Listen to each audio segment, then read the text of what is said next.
didn't stop. It started the night my neighbor disappeared. I remember because it was freezing, one of those November nights when the air itself feels sharp. The police were already on our street when I got home from work. My neighbors.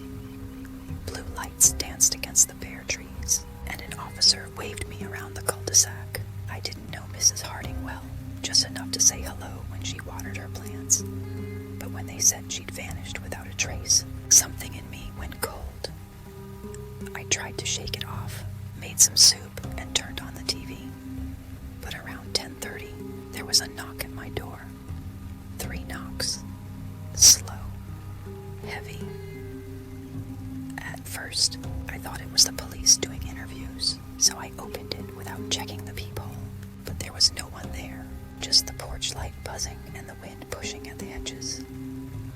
I told myself it was kids, or maybe the wind had knocked something over. I locked the door and went back to the couch.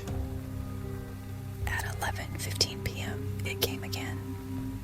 3 knocks, the same rhythm. "All right, cut it out," I shouted, standing up this time. "Not funny, nothing." I grabbed the flashlight from the kitchen drawer and opened the door a crack. Again, no one. But this time, I noticed something strange. There were wet footprints on my welcome mat, bare feet. Small, like a woman's. That's when I started to feel afraid. I closed the door, locked it, and leaned against it for a moment, listening to the hum of the refrigerator, the ticking clock. Everything felt too quiet. I called my friend Mark, who lived 2 streets over. "Hey," I said, trying to sound casual. "Did you hear anything weird tonight?" "No," he said. "Why?" "Someone's knocking on my door. Twice now. No one's there," he laughed. "Probably some neighborhood prank." "You watch too many horror movies." "Yeah," I said, though my voice didn't sound like mine. He offered to come by, but I told him not to bother. I hung up, checked the locks again, and went to bed. I must have fallen asleep around midnight, because I woke to a sound that made my stomach twist. Knock, knock, knock. It was softer this time, almost polite. I sat up, my heart hammering.